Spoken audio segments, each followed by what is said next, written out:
kind of when I fix this up. Thank you for stepping up. This helps out a lot. Alan's working on a lot more process. So this is something that the committee, the board can be used more. Yeah. People are looking for mostly variances, just changes instead of an actual appeal, but more people are looking just, they think they have an allowable exception under land use, and this would be the proper form really for that. And we haven't really done it like that in the past.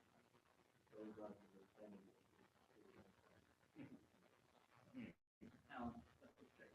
Yeah. I will be running from the back room, but if you need anything, let me know. Okay. Monitoring and Martha's going to join remotely. Yes, I saw that. So I will make sure that she can speak. You can communicate pretty easily through there. Alan, I think you need to get on this. I do know usually on the council meetings, every now and then, if someone turns just right, you can't hear them on the microphone. So we're good.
I'm going to go get the posting up and the notice up.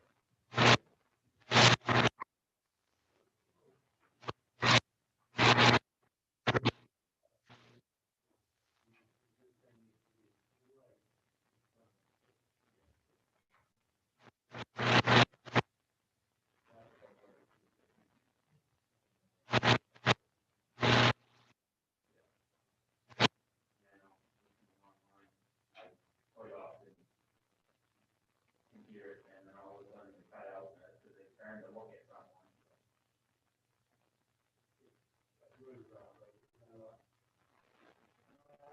So I don't see anyone.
I'm getting a weird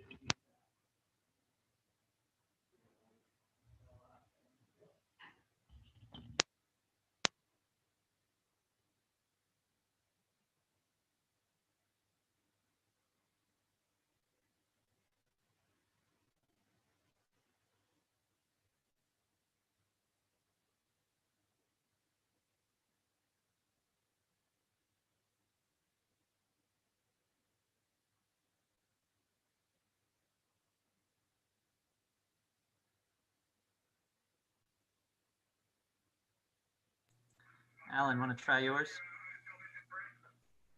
Oh, can you hear me now? Yes, I can. No buzz. We're good. Can you hear me okay with the mask? Is it really Yep. muffled?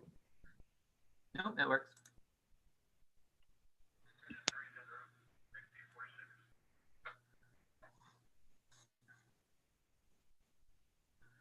You say something, Zach?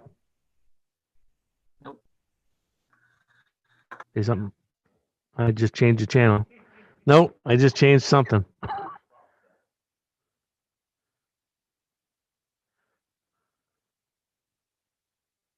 Hey, Zach, come on back in here.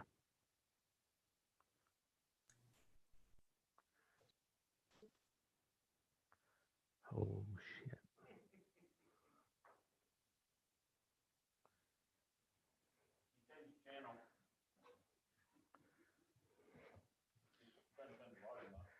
Yeah, no, this is a weird one like that.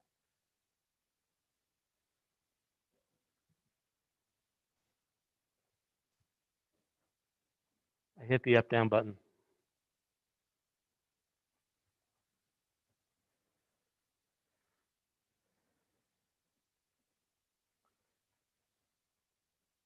Oh.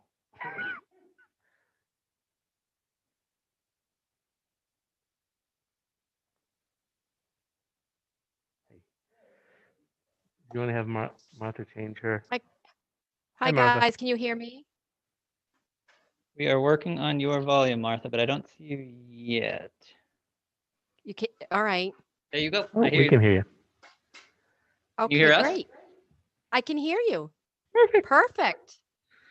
Do you know how to change your name on your screen? No, you want to talk me through it? I'll take Mm, care of it for you. oh, Zach will do it. Push it up. Thank you. down, click.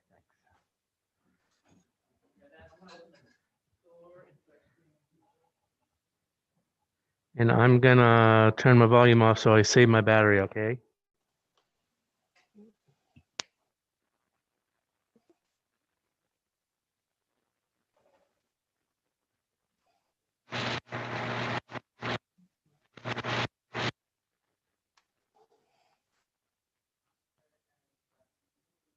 Two members, so we just need one more and we'll have a quorum.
response that I got emailed right before the meeting. I did print it out, so that everybody could have copies.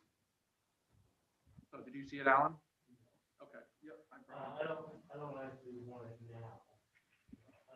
Okay, well, it's very important, pertinent to the meeting. So you're giving it to the applicant?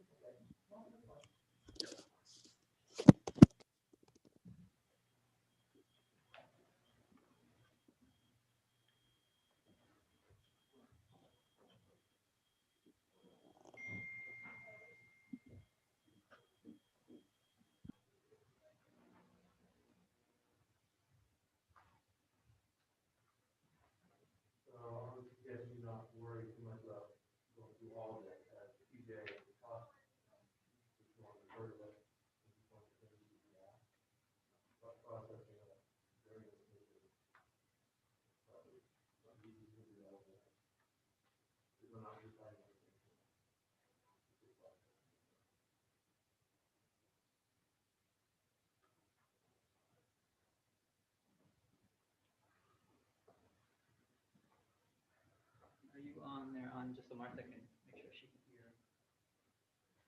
Martha, can you hear me now still? Yes, I Uh, can hear you. Okay, great.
Did you have a digital copy of what you sent? Yep, I got an email to Alan. And I can- Wait, right over to you right now.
before we convene, or maybe just after, Julie's gonna come in and swear you two in, being brand new, and then we can continue with everything else. So after when? Whenever you guys are ready, or whenever Julie's ready. I just have to swear you two in. So. Yeah. You don't have to stand if you don't want to, but you can just repeat after me. You want to do it together or separately? They're new, so they have to. You want to do it together or separate?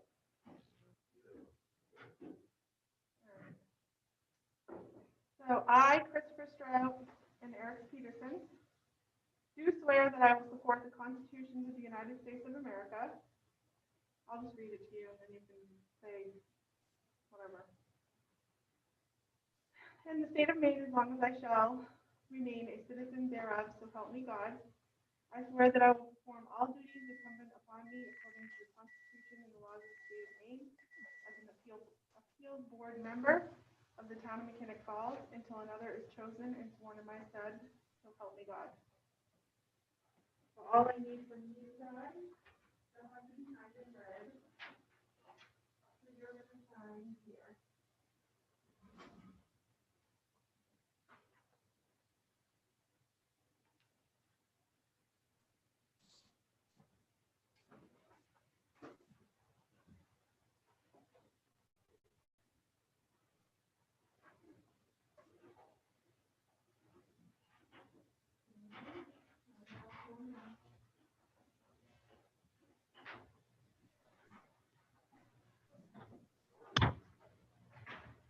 Okay.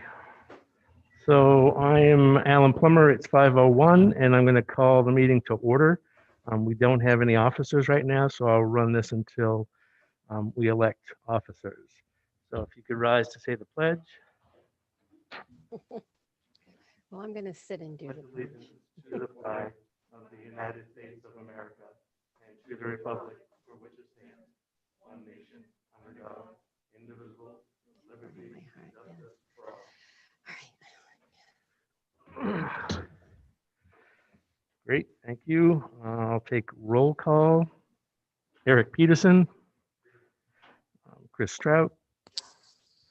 Jillian Pelletier is unable to make it because of a conflict, scheduling conflict this evening.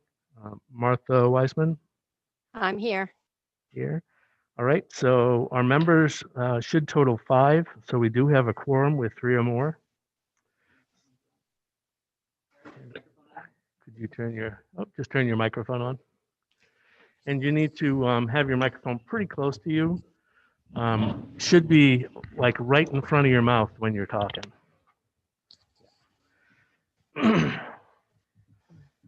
Okay, so we do have a quorum. Now we need to elect positions for the Board of Appeals. We need a chairperson and we need a secretary. Even though Julie is going to be our secretary, we're still going to elect one and appoint one. So we'll do that officially. Are there any nominations for, we'll do chair at first. Are there any nominations for chairperson for the Board of Appeals? If you- Nominate Ms. Martha Wiseman. Say again? Martha Wiseman. Martha, you've been nominated. I'll second Oh, that. good. You're interested in that then? I don't mind to do it. I just am, we'll need to all meet. I mean, better than this. Hopefully the next meeting I'll be able to get there because there is going to be times that I won't make it. But for tonight, we can start with me if you'd like. Great. So it has been seconded by Chris. And could the board vote, please, just by raising your hand? Anyone in favor? Raise your hand. Great. That's unanimous.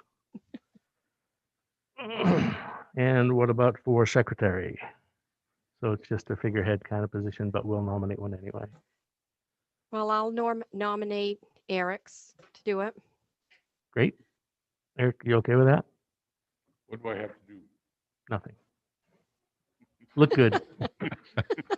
She's gonna do it all. Okay, I'll just check We'll- over her notes afterward, or You don't even need to do that.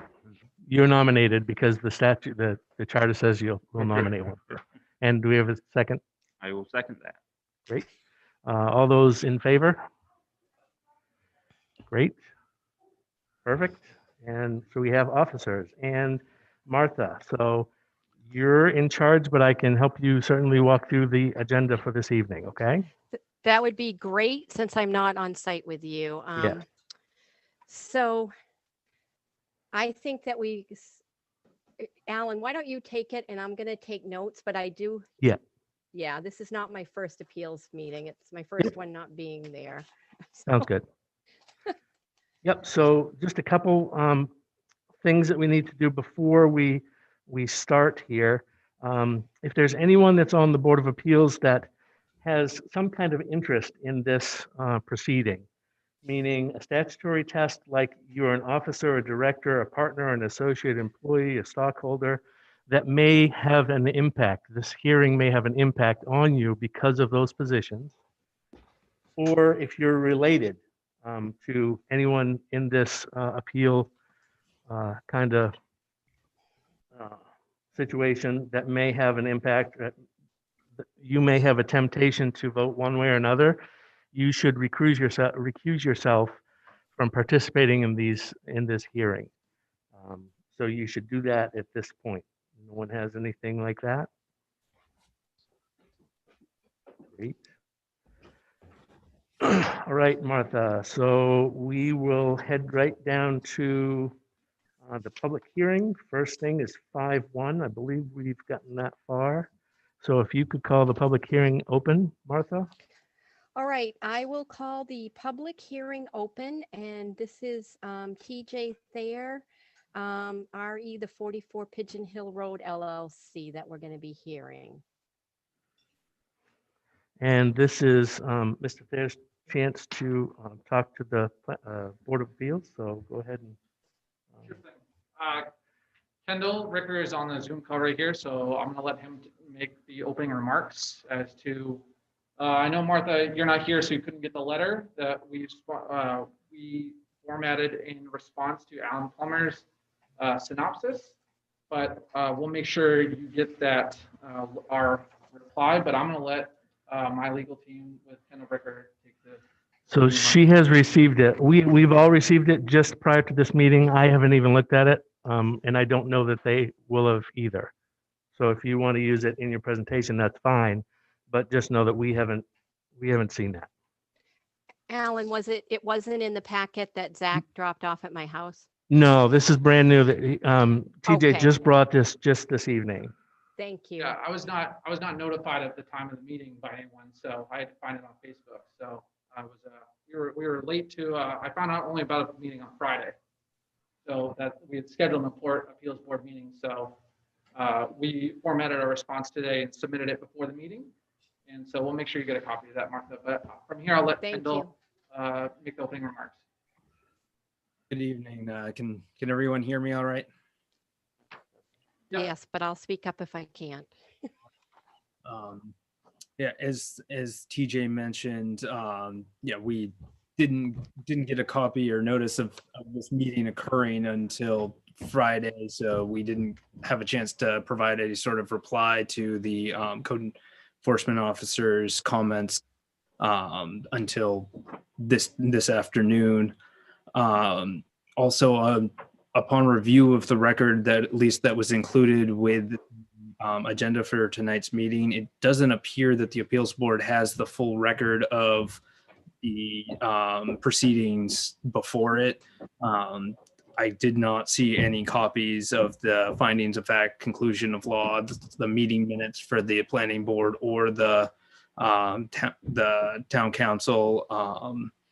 And there were several references in the code enforcement officer's submission to various documents, including permits and so forth, that were not included. There might have been pictures of sections of it, but those permits weren't included as part of the submissions. So it was hard to review portions of that and you guys might not have a full copy of the record before you to make a decision on this. Largely, we had there were a couple different areas that this appeal was brought under. There are a few things that we're focusing on. Largely, it has to do with the procedural process in which the permits were granted. It does not appear that the application was properly reviewed because it was reviewed as a minor development. And this was actually discussed at a length on the issue for why this should have been reviewed as a major development, not a minor development. It was actually discussed at length by the planning board regarding the amount of uses that are allowed on the premises. And because of the road frontage, there could only be one use. And yet the planning board only took into account the one of the buildings on the property and decided that it was under the 5,000 square feet and could be viewed as a minor development site plan review. However, there are multiple buildings on the premises, and if there can only be one use, then the gross square footage needs to be taken into consideration, which would be in excess of that 5,000 square feet. Therefore, this wouldn't fit into the exceptions pursuant to the zoning ordinance and should have been reviewed as a major development review. That would be that first and foremost was what most of our objections to the procedure began with. Because this was reviewed as a minor development rather than a major development, there were several things that were never addressed because you don't need to address them as a minor development, but this does not qualify for that minor development review. There was also the issue of the applicant's current violation of the ordinance that remained outstanding during the entire process of this, their application and review, that despite that, they were allowed to proceed with this conditional use permit directly in violation of the ordinance, which states that if you have outstanding violations within the municipality, you can't proceed with an application for a conditional use permits. This relates to the cultivation, medical marijuana cultivation facility actually located at 44 Pigeon Hill Road. There was, and the CEO references a use permit that was granted to the landlord of the of 44 Pigeon Hill, but that was a permit that allowed him to lease to caregivers. Pursuant to the ordinance, those caregivers were still required to get conditional use permits for their use of the premises. So they were unpermitted, and yet that was deemed not a violation, and they were allowed to move forward with their now conditional use permit for the retail operation, despite the fact that they were in fact in violation of that ordinance being unpermitted at the time. That was a new ordinance that had gone into effect. They had until April 1st, 2020 to make that application. There's nothing that we could find in the record that any application was ever made for that medical marijuana caregiver cultivation facility. And again, it was discussed in the proceedings that they would be discontinuing that use as part of the granting of this permit, but their permit should never have been accepted because they were precluded from applying until that had been addressed. There's an outstanding question in regard to a criminal history incident of Tyler Monahan, who's the principal of 44 Pigeon Hill Road LLC, the applicant for the conditional use permit. It came to light that he had a marijuana conviction in another state, and that was never addressed by the town. They indicated that they just relied on the state granting the license for assuming that any criminal matters had been dealt with. However, the state has indicated that they only do for caregivers, they only look into Maine's criminal history. They don't do a nationwide search or anything. So this, in fact, never would have been addressed by the state. And the question is, when this came to light, should the planning board have addressed that or done any sort of inquiry or asked the applicant to address that or something, and just nothing was addressed at all. So, and that would run to whether or not the applicant was being a prohibited individual from applying because of that criminal history, or not disclosing that they had that criminal history. That was a false or misleading statement. But again, no, that was never really addressed. There was also, in regards to the standing of the permit applicant, which would be 44 Pigeon Hill Road LLC. 44 Pigeon Hill Road LLC, the company that applied for the conditional use permit, doesn't have any right, title, or interest in the premises, so they have no standing to apply for that conditional use permit. The CEO made reference in his submission to a lease agreement between Tyler Monahan and the landlord. However, the LLC is a distinct legal entity. It gains no right to lease to that premises via that lease. That argument would be akin to saying that because you own stock in a Fortune 500 company, that Fortune 500 company has rights to use your house. There's no correlation, that they're legally distinct. There's no rights absent some agreement to the contrary of the company to use a lease that is granted to Mr. Monahan. So they have no standing to proceed with this to submit the application for the conditional use permits. There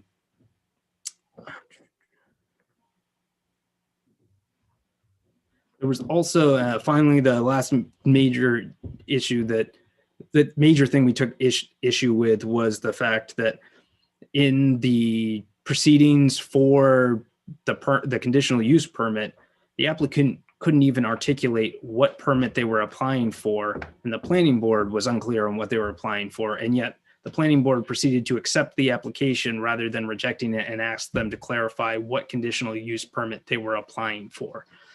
So again, this goes to whether or not that application was complete and they were able to move forward with that, or whether that should have been rejected and clarified and asked the applicant to clarify it prior to moving forward and approving it, because it was through the proceeding they sort of developed what they thought they should be applying, what conditional use permit they were applying for, but they didn't.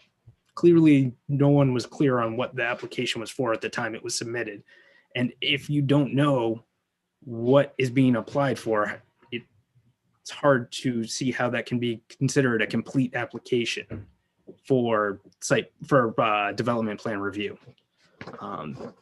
In that initial petition for appeal, there were some additional points that we contend for issues why this permit should be vacated, largely for further proceedings to happen by the planning board because of procedural issues, but they mainly are ancillary issues or parallel issues to what I've outlined here so far. Thank you.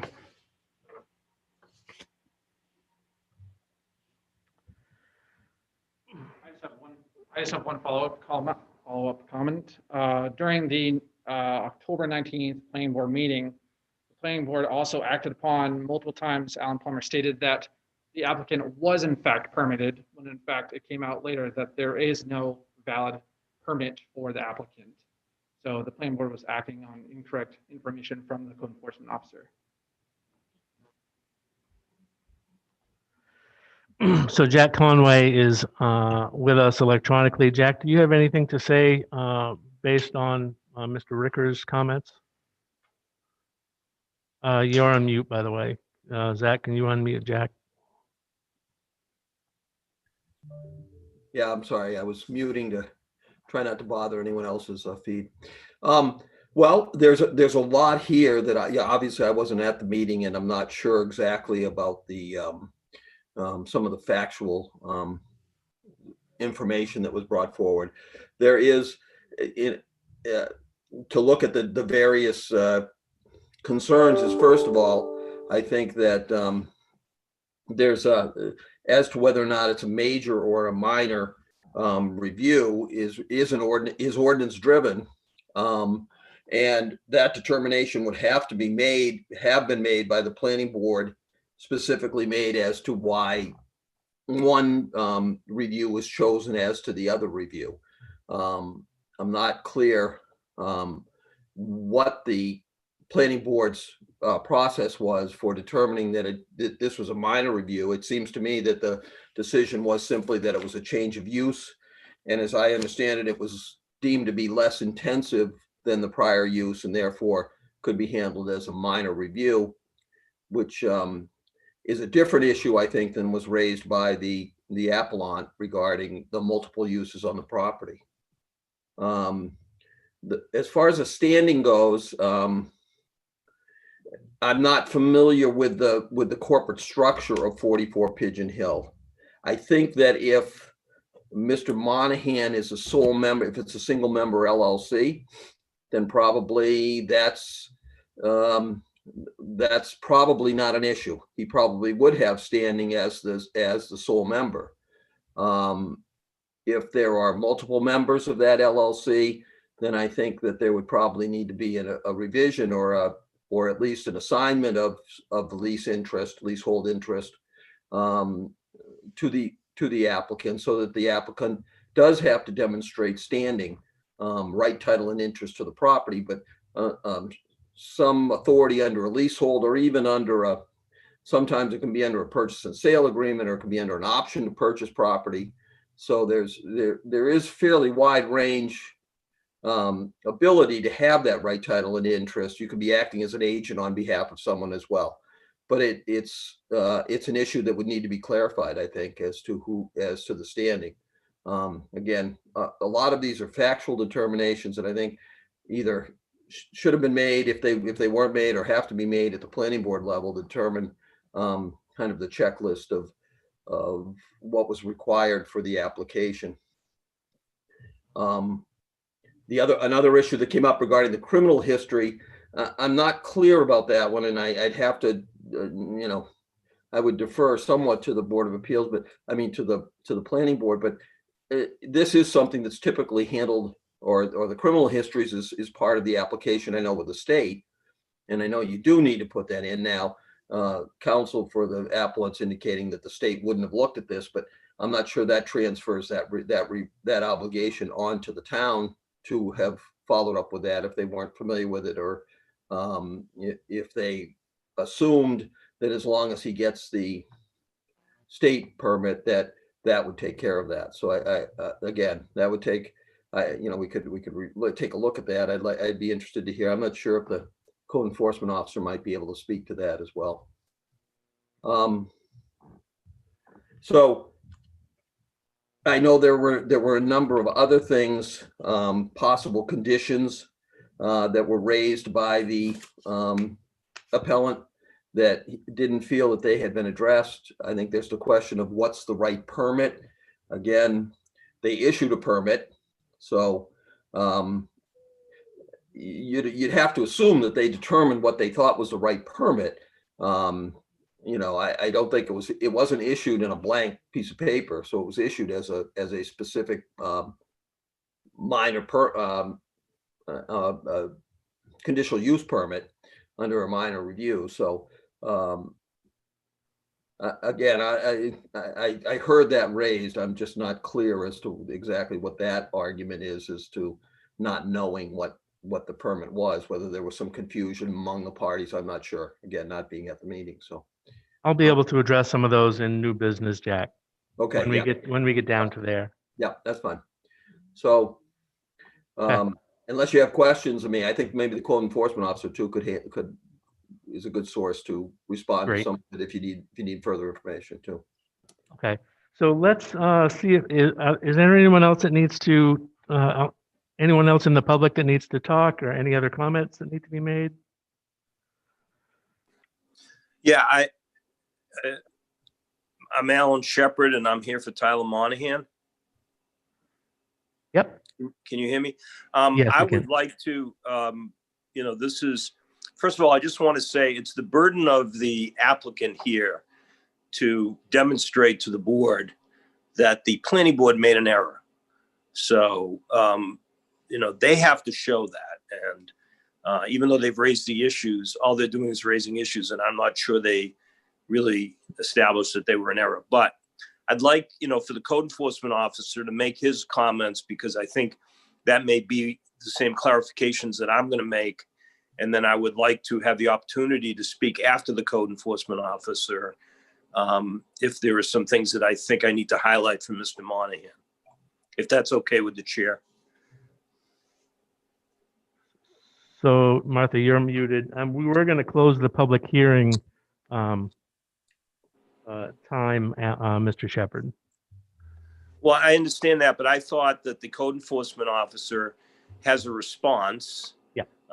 And just like the town attorney had responded, that you would respond as part of the public hearing. So then I would have an opportunity to hear that and be able to comment on that. So I think I would hope that you'd be able to comment, and I could comment afterwards and just fill in what you are saying or comment on what you're saying. We're going to close the public hearing time, and then we're going to move down to new business. So I guess it would be up to the chair if she wanted to let you speak or not. Since you haven't commented and you wanted to hear my input before commenting, I understand that, but it's up to the chair. I think we should allow it. Okay. Okay, so that will be allowed. Martha, if there's no one else that wants to comment, you could close the public hearing time. Oh, wait a minute. Are you going to allow me? I just want to make Yes. sure it's clear that I'll be allowed to comment after the public hearing's closed. Martha, is that what you meant? Yes. Yes, I think that after you speak, Alan, we should allow Mr. Shepherd to speak. Okay, And then. so there's then an we'll close- adjustment Then to we'll the close public the hearing. public hearing. Great. Yes. All right, and you can, Martha, move down to the old, there is no old business. So we're Yeah, there's no done with old that. business. Yeah, I don't have any information from previous meetings of the Board of Appeals, so we can't really review the finding of fact and conclusions of law from previous meetings, unfortunately. Just wasn't here for that. So we're going to move on to the new business. New business, yes. And So, Alan, are you going to be addressing Mr. Shepherd's concerns here and yes, what I came prepared to do as code enforcement, I can talk to you about what I did as my job in receiving this application.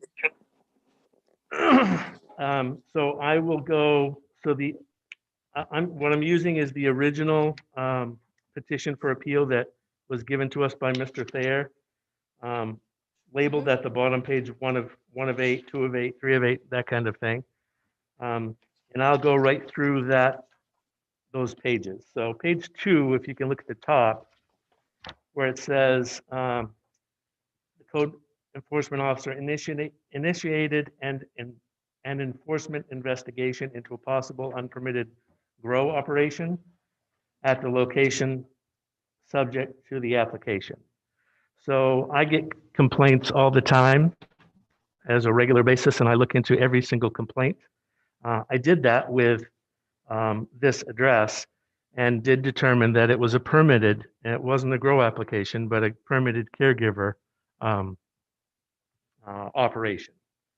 So they were never in any violation that I had any record of, or I could see that there should have been a violation instigated by me. Down a little bit below there, Yeah, it talks about it. At that time, Tyler Monahan was operating an unpermitted marijuana cultivation facility. I would say that's untrue. There are other caregivers in that building. Mr. Monahan is one caregiver. He is permitted through the town. He has, I have on record his caregiver license from the state. He's paid the fee to be a caregiver. There are other people that are caregivers in that building. They did not submit a development review for any development. I'm not concerned with them. I have talked to those people about getting permitted, so that's a different matter. Not, in my opinion, under Mr. Monahan's responsibility. So down on that page, same page 2 of 8, it says the planning board did not provide the petitioner with the opportunity to address the planning board during this review. There is public time allowed in that planning board review, so there was time permitted for any comments during that. I'm going to move to page 3 of 8, where it talks about applicable law down at the bottom.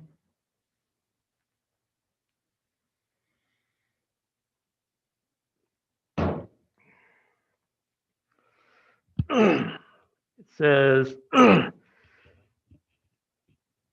any person who has a pending town or Mechanic Falls land use ordinance violation is prohibited from applying.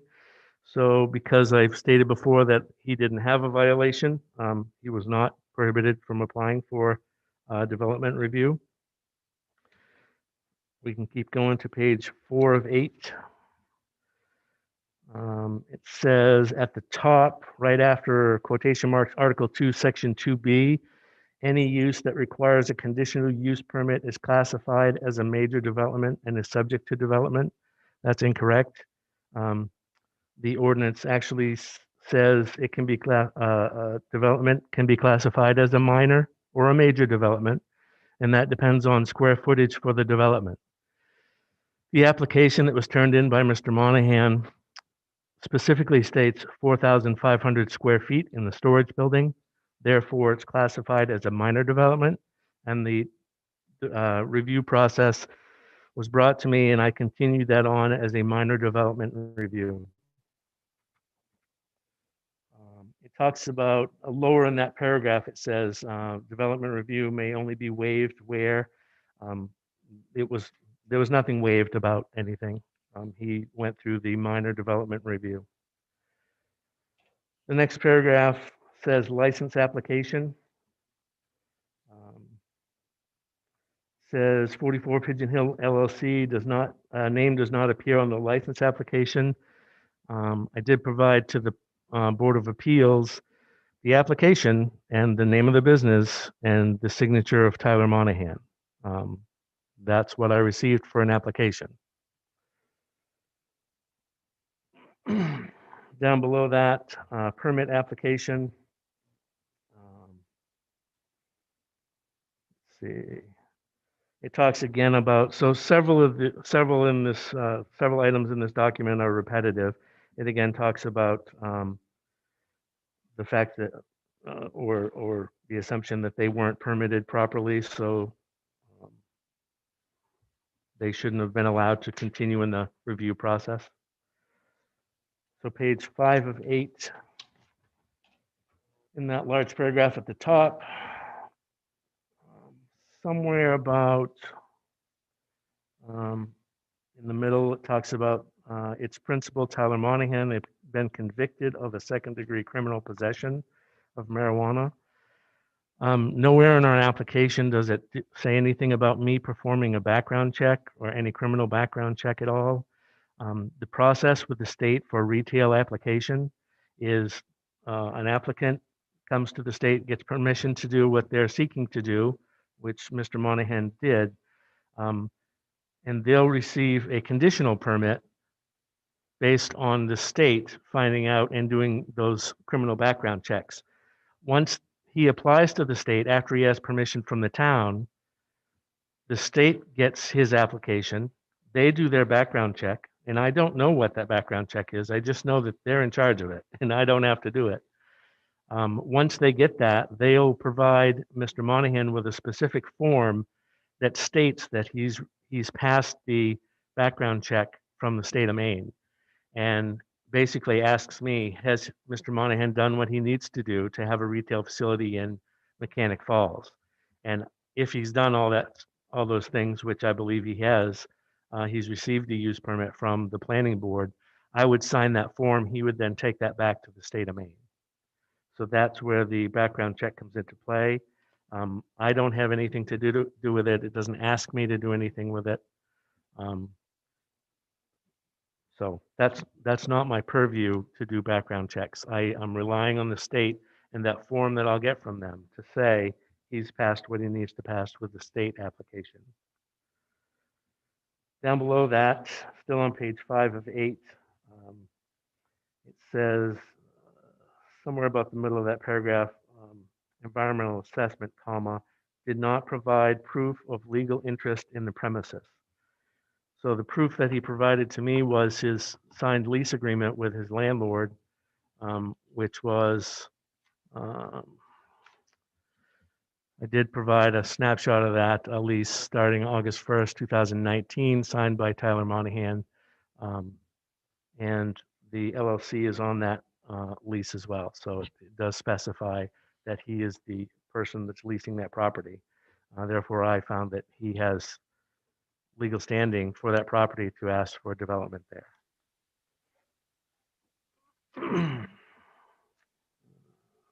That's it for page 5. All right, can I have a chance to respond to this after, if that's all right with the board? We have closed the public hearing. We did have one adjustment to that public hearing, but right now we don't want you to be commenting. This is the board's meeting. This is specifically for the Board of Appeals. So I'm going to say no for right now.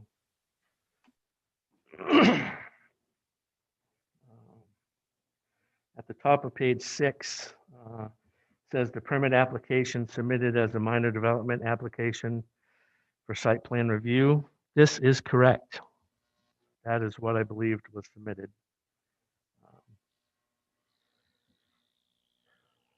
Down a little bit lower, it talks about that it should have been submitted as a major development application.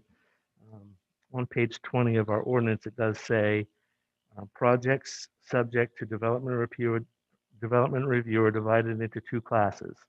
Major are 5,000 square feet and more, and minor is less than 5,000 square feet. So again, those specifics were adhered to, and I progressed with the minor development review.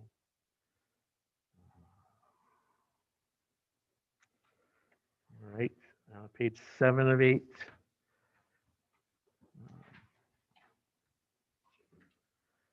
So I just wanted to note here that it did talk about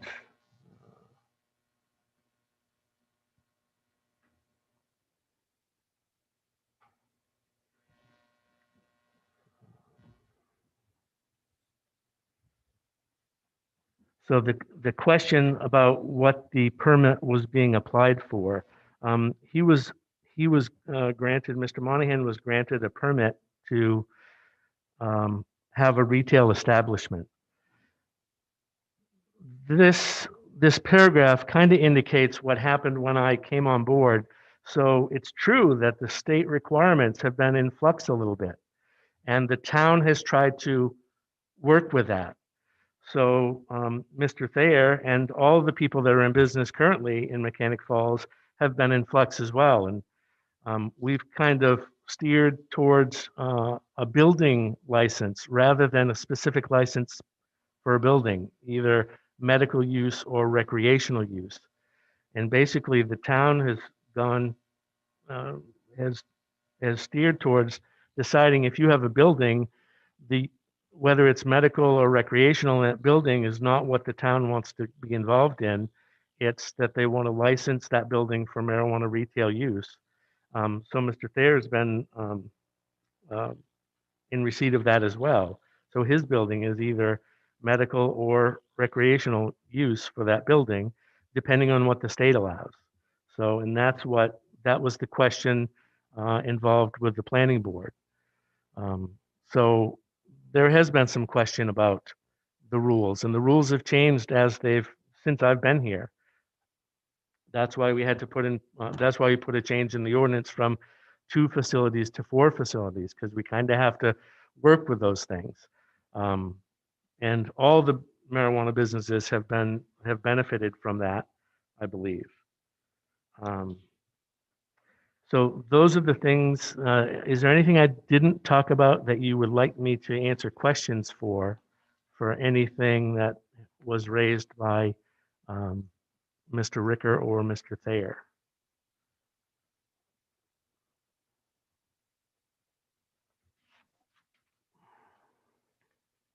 If no one has any questions, let's move on to Mr. Shepherd's comment.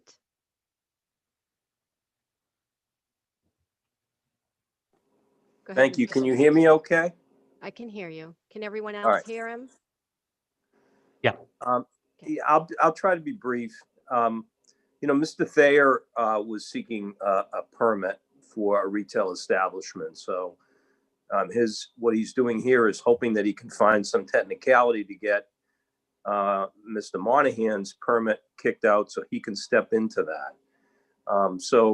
This is just a shotgun approach to a lot of small little issues that were brought up. None of them really have much substance, as Alan went through. So I'll just briefly go through the ones that Mr. Thayer's attorney highlighted. Number one, he makes an argument that this should be a major development because the total buildings are more than 4,500 square feet. That is not a substantive argument. The only thing my client was seeking was a permit for retail space, which will be 4,500 square feet.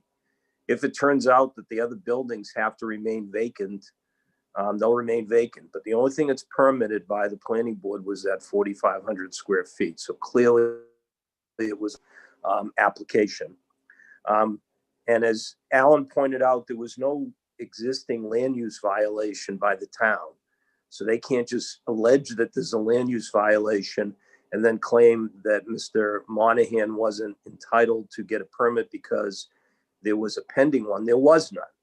And all Tyler's done, and Alan can contest to it, is done everything the code office asked him to do. He always wanted to make sure he got the right permit. So there's never been an indication that he's in violation, and there's no pending violation. So that section of the ordinance doesn't apply.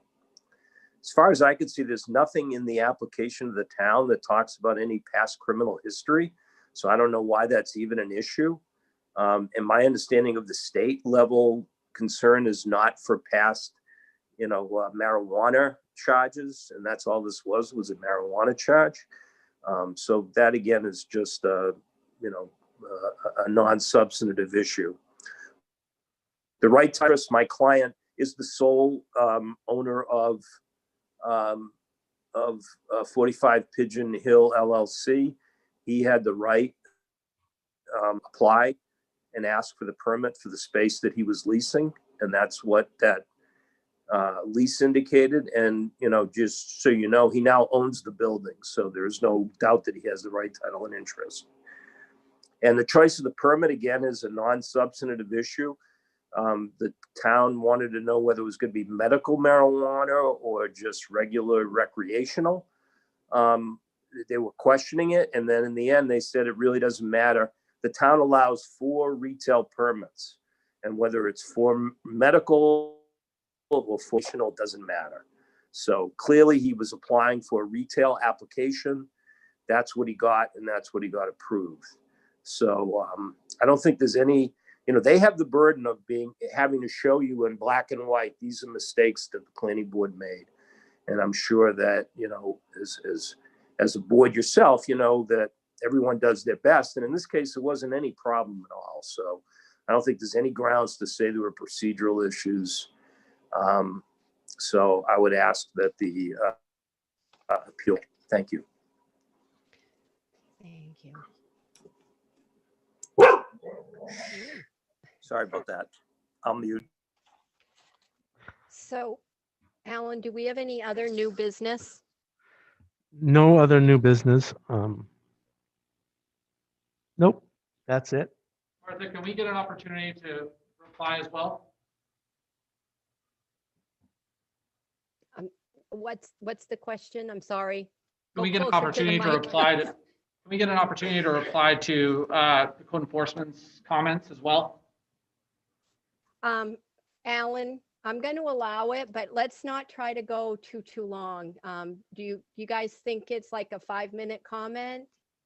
Oh, yeah. Because I was timing Mr. Shepherd, and at the 5 minutes, I was going to shut him down. So if you can keep it within 5 minutes, I'm fine with it. All right, Kendall. Are you okay with that, Mr. Ricker? Yes. Okay. In responding, and this was actually in the reply brief that we submitted to you, but a few follow-ups to what the code enforcement officer's comments.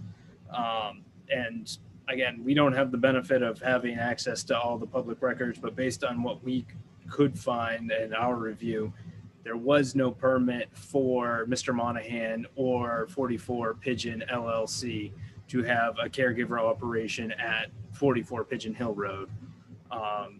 So if the permit that he's referencing is the 2017 permit, that permit was just a permit to allow multiple caregivers to rent spaces within the storage warehouse. They have self-storage, roll-up lockers. It's my understanding that permit was so that you could have multiple caregivers in each of those individual lockers. Pursuant to the ordinance, each individual caregiver still had to get their own conditional use permit. And that would be the permit that we're alleging they don't have. Again, and we can't prove a negative, so we're saying that it doesn't exist, and we have no evidence of it. I have nothing else I can offer for that. Obviously, if the LLC now owns the property, then that issue is probably moot. So right title and interest, if they do in fact own it, that is moot at this point. But our argument was that it ran to Mr. Monahan, not the LLC. And then the other, that would be pretty much it, is that our distinction between the LLC and the individual, but if he now owns the property, that is in fact moot. Just real quickly, Alan did say that when he inspected, he said that he found the operation a caregiver operation. Now, to get the lingo right, a caregiver operation has to be at a person's primary residence. That's the town's requirement. A caregiver operation has to be at the applicant's town residence, has to be their primary residence. This is a marijuana cultivation, which is a different permit, and there does not exist a permit for cultivation at that facility. Public comment was only provided before any discussion happened as to 44 Pigeon Hills application. And as for the major use development, if you guys look at page 20, Mr. Plummer keeps referencing the different requirements. Minor developments including projects involving the construction of less than 5,000 square feet. If you read the next line down, it says, except for any above projects which are deemed by the CEO to require review as major developments include all other projects or uses requiring development or review for conditional use permits. That's marijuana cultivation and retail. So that is a project that requires development or review for conditional use or retail. So Martha, can I comment one more thing? Martha, you're on mute. Yes, Alan, go ahead. Just so you know, since I've been here, I came April 1st. I haven't seen one permit for a caregiver except for 2 caregivers that are in the Chickadee storage. And one of them is Tyler Monahan. And another person came this summer to get a permit as a caregiver. So as far as the other person that's in Chickadee is no longer there, and Tyler Monahan is the only 2 people permitted that I know of are 2 people in the whole town for caregivers. So that has been a very fluctuating thing or something that wasn't done prior to prior to me arriving. Is I just don't think anyone did any permitting for caregivers. I haven't come across any in the files. There was no one place where permits are stored, which is something I've started. So all use permits are kept in one location, so I know who has use permits and what they're for. They could be in someone's home file someplace, but that's the only place. So you'd have to search through all of the home files to find any permitted caregivers for the town. So that's something that was done, not a very orderly way, but it's a little bit more specific now. So as far as I know, in the town, there are only 2 permitted caregivers currently. Martha, that's all I have to say. Okay, thank you.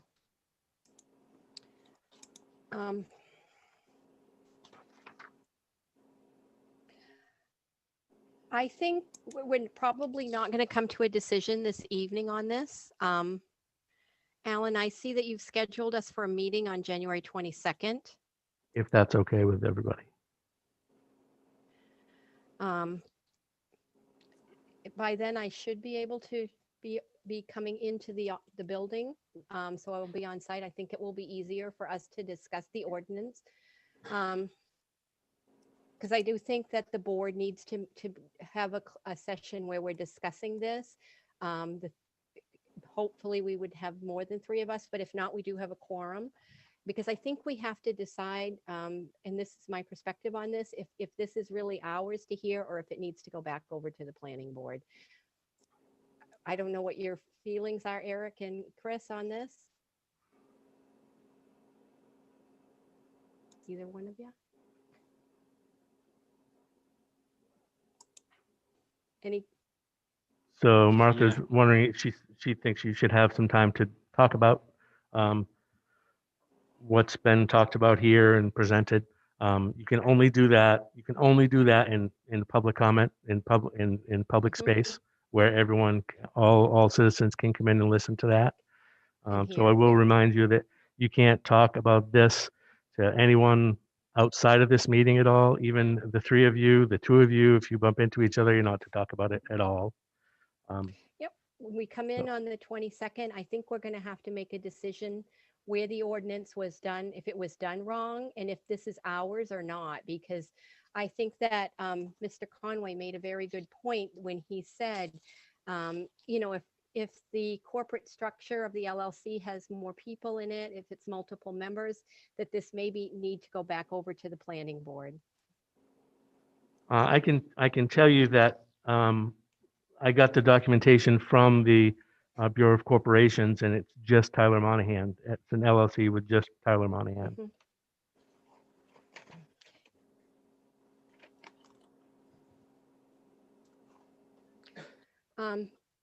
I know that Mr. Ricker put something forth today. Hopefully, I can see it within the next week, so that I can add it to the packet. I have quite a few things highlighted in my packet. I'm in what I have from Alan. It looked. I just really need to be clear on which ordinance, what number is it that we're looking at here in the town manual, so I can look at it. Right. Do you need me to, the ordinance is large, the land use ordinance is large, it's 140 pages. So I don't know what you guys would want. Do you want me to, you've seen the sections that I pulled out. Do you want me to put the ordinance number or the pertaining information beside each section? Would that be helpful? I What think it page would it be falls on? helpful. Okay.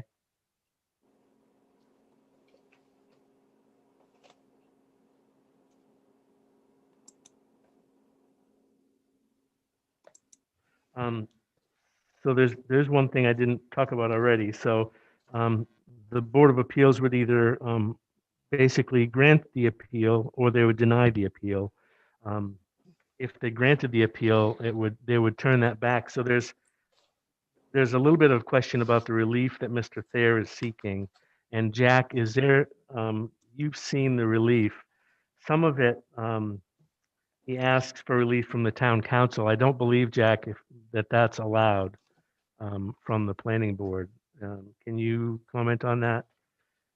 So basically, if this board granted the appeal based on some part of the ordinance that wasn't followed, it would go back to the planning board for discussion or for reconsideration. Is that correct, Jack? I believe that's true, yes. That the proper, if, without prejudging anything, but if the board were to uphold the appeal, then it would be remanded back to the planning board, because on whatever basis you did, it seems to me that there's some questions. The gist of this appeal was that there wasn't enough information given, or they didn't get all the information, or so it would go back to the planning board to be reconsidered on whatever basis that the Board of Appeals found was lacking, and the basis on which it granted the appeal. So that would be something specific then, Jack. Just as an example, if the person, Mr. Monahan, didn't have standing in that company, the LLC, as Tyler Monahan, they would send it back to the board saying it doesn't appear that he had this standing. Please review this part again. Yes, that it would say that the appeal is granted because I want to go back to one other point, though, as you should understand, and I think it's important, and I think was made by Attorney Shepherd at the beginning, is it is the appellant's burden to demonstrate any of these issues. So it's not enough to just simply raise an issue, but the appellant would need to has the burden of proof, has to prove by a preponderance of the evidence that their position is correct. So it's not enough to just say, well, this is a question and we're not sure the answer to. You know, you would, if that were the basis of it, then you'd assume that the planning board had enough information to do it. They would have to demonstrate that there wasn't enough information. And then if it went back, yes, it would be on that specific issue. I would also note that while I'm just briefly, it's so you know, for time period, it's 45. The decision on the appeal has to be made 45 days after the close of your hearing. So just to keep that in mind in any scheduling that you're doing. So the scheduled meeting right now is scheduled for January 22nd. That falls within that time. Sounds like it, yeah.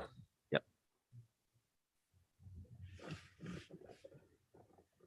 So take it away, Martha. Okay. So, Alan, Yep. I think at this point, we're at the end of this meeting, Yep. and that we will meet again on January 22nd. And I assume that Tyler is going to, and Mr. Rick are going to be coming to that meeting. Is that correct? So it's Tyler Thayer. yes. Yes. Are they, who, well, I just want to make sure they know that that meeting is at this time. We haven't set a time yet, but are we going to stick with 5 o'clock? I think that Yes. kind of works. Yes, 5 o'clock Yeah. on January 22nd.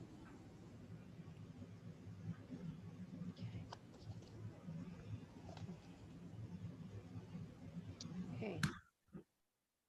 And can I just add, in closing the hearing, I assume what we're doing is closing any evidence, any materials being brought in too, that you're just going to be reviewing what you've already received and what you have for a record and what's been presented here tonight, correct? Yes, the only thing that I will be getting extra is whatever was dropped off at the meeting tonight. Yeah, and you should have gotten that as an email, Martha, just so you know. Okay, yeah, okay, Yep. I'll go check it out. So nothing else from this point on. Nothing else from this point on. So a motion to adjourn. Anybody? I will make a I'll motion to adjourn. So Chris made a motion. Eric, you're seconding? A second.